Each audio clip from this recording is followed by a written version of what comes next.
Assalamualaikum warahmatullahi wabarakatuh. Halo mahasiswa Universitas Negeri Padang, semoga tetap semangat dan selalu bahagia karena kita harus terus bersyukur kepada Allah. Hari ini kita lanjutkan kembali mata kuliah Pendidikan Agama Islam dengan judul Syariah sebagai Ajaran Pokok Islam. Baik, pertemuan minggu lalu itu kita belajar akidah. Jadi akidah ini ibarat tanamannya dan syariah ini ibarat buahnya. Jadi yang kita harapkan adalah buahnya itu manis, buahnya itu bagus hasilnya ya.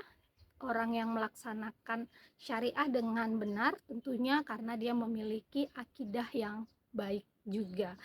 Untuk itu maka kita definisikan syariah adalah aturan yang telah Allah desain melalui petunjuk atau pedoman yang dituliskan di dalam Al-Quran dan hadis. Apabila kita berpedoman pada syariah, maka ibadah kita akan baik-baik saja. Karena tujuan akidah adalah untuk mengimplementasikan apa-apa yang ada di syariah, dan tujuan syariah adalah mengimplementasikan apa-apa yang ada di ibadah. Nah, yang pertama yaitu tujuan dari syariah. Harus kita ketahui bahwa kita itu akan mendapatkan kemaslahatan. Jadi di dalam syariah ada aturan-aturan agar kita itu mampu menjadi orang yang bermanfaat. Orang yang mengikuti petunjuk-petunjuk berdasarkan hukum yang ada di dalam Al-Quran dan hadis, sehingga kita mampu bermuamalah dengan baik, mampu berhubungan baik pada siapapun itu, apakah muslim ataupun non muslim. Apabila itu berhubungan dengan muamalah, berhubungan dengan kemaslahatan, maka kita harus menjadi sosok yang bermanfaat. Dan yang kedua, dengan adanya syariah kita akan mendapatkan hikmah. Jadi yang pertama itu setelah kita mendapatkan kemaslahatan ya, kita akan mendapatkan hikmah dari apa yang telah kita lakukan. Kalau bicara tentang hikmah ini tentu hasilnya belakangan dan hasilnya tidak berupa apa yang kita atur. Memang di dalam syariah misalnya ada dijelaskan bahwa apabila kita bersedekah maka kita akan mendapatkan hasil yang tidak merugikan, harta yang berkurang misalnya, tidak membuat kita itu makin berkurang hartanya, tetapi justru makin nambah dan bahkan 700 kali lipat. Apakah ini kita dapatkan secara instan ketika kita ngasih langsung dapat balasan? Ada yang iya, ada yang enggak. Maka kita jangan jadikan aturan ini sebagai aturan yang secara langsung kita dapat manfaatnya, tapi lakukanlah sesuatu karena niat ibadah, hasilnya serahkan kepada Allah. Karena bisa saja bentuk dari apa yang kita harapkan itu ternyata diberikan Allah dalam bentuk yang lain. Kalau kita mengharap ngasih 1000 dapatnya 100.000, bisa jadi 100.000 itu dalam bentuk kesehatan, dalam bentuk kebahagiaan, yaitu pekerjaan yang kita harapkan. Nah, seperti itu ya. Jadi rezeki tidak hanya dalam bentuk uang, dan ketika kita mengeluarkan uang tidak harus dalam bentuk uang juga yang kita dapatkan. Tapi disinilah kita diuji untuk melakukan syariat itu apakah karena untuk diri kita atau karena memang untuk orang lain. Jadi sebaik-baiknya adalah kita meniatkan untuk membantu orang lain, bukan hanya untuk kepentingan diri kita sendiri.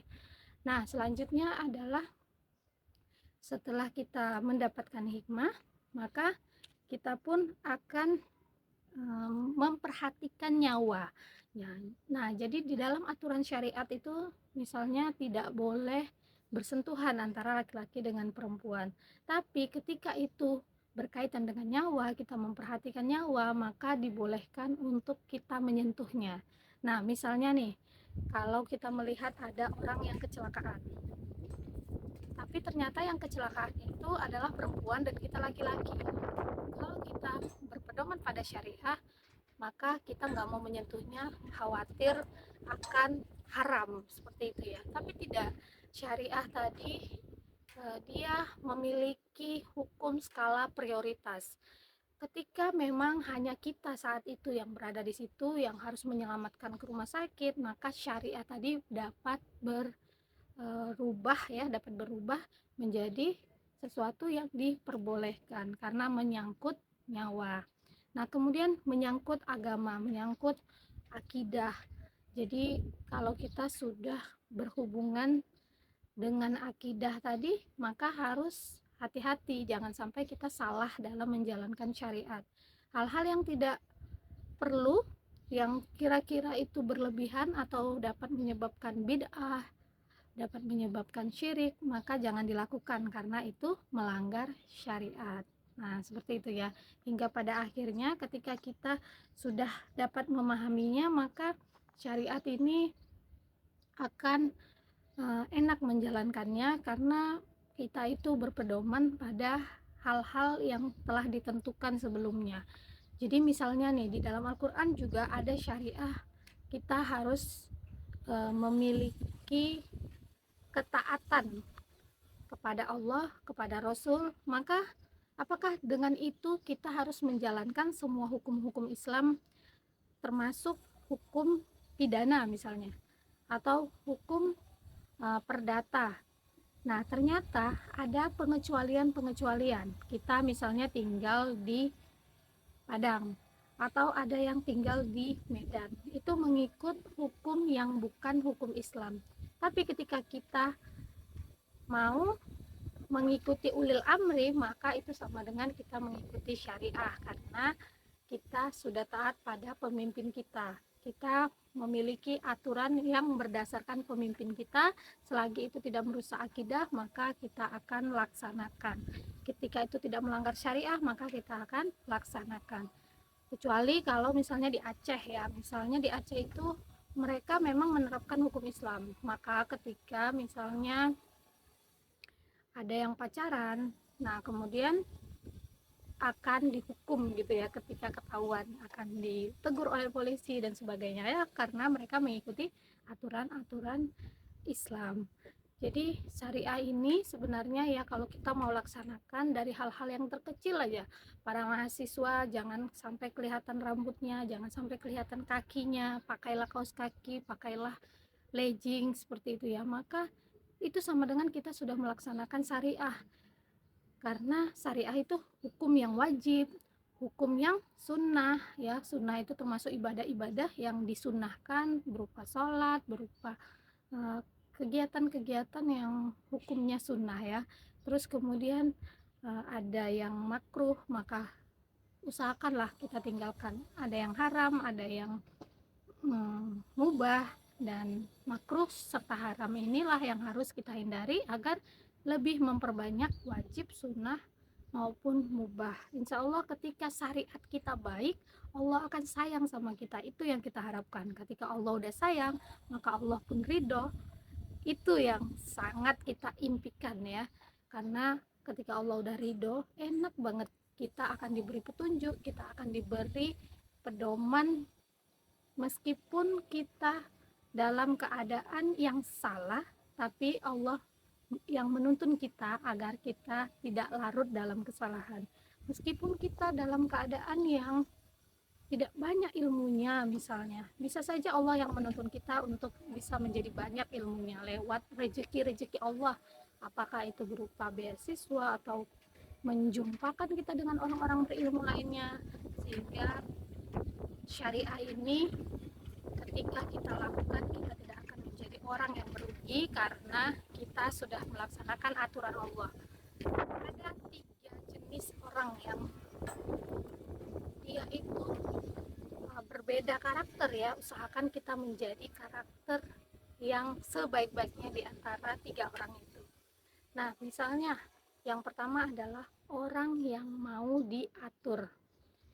Yang kedua adalah orang yang tidak mau diatur. Serta yang ketiga adalah orang yang tidak mau tahu. Nah, beda ya. Jadi yang satu mau diatur, ya maka dia akan melaksanakan syariah. Yang satu tidak mau diatur, maka dia tidak mau melaksanakan syariah. Dan yang ketiga adalah tidak mau tahu, artinya dia nggak mau belajar, walaupun dia nggak tahu ilmunya, dan dia tidak akan mau tahu dampaknya apa. Sedangkan yang pertama dan kedua tadi, dia masih mau belajar. Nah, sehingga ketika kita kaitkan dengan Quran surat Al-Fatir ya, jadi yang pertama itu adalah orang yang menzolimi diri sendiri. Nah, itu termasuk orang yang tadi itu ya, tidak mau tahu, cuek. Jadi dia sama dengan sebenarnya menzolimi dirinya sendiri gitu, karena tidak ada persiapan di dalam menuju pulang kampung yang sebenarnya nanti di akhirat. Dan yang kedua adalah orang yang muktasid, yaitu orang yang dia hanya mau belajar untuk dirinya sendiri misalnya, tapi dia tidak mau memberikan ilmunya atau nge-share ilmunya di depan orang banyak. Ya mungkin karena dia malu, maka ketika dia disuruh untuk ceramah, untuk menjadi guru, dia katakan silakan bapak saja atau ibu saja. Dia hanya mau melaksanakan ilmunya untuk dirinya sendiri. Dan yang ketiga adalah orang yang sabiqul khairat, itu adalah orang yang berilmu tapi dia juga mau menyebarkan ilmu.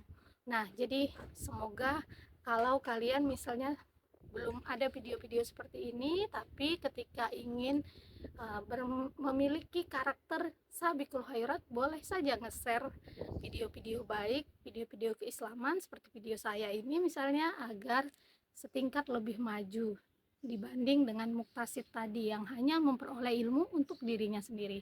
Nah, semoga kita dapat melaksanakan syariat agar kita dapat keridhaan Allah, agar kita dapat mencapai keikhlasan yang itulah sebenarnya tujuan hidup kita, yaitu beribadah dan mengabdi pada Allah. Demikian yang dapat saya sampaikan. Assalamualaikum warahmatullahi wabarakatuh.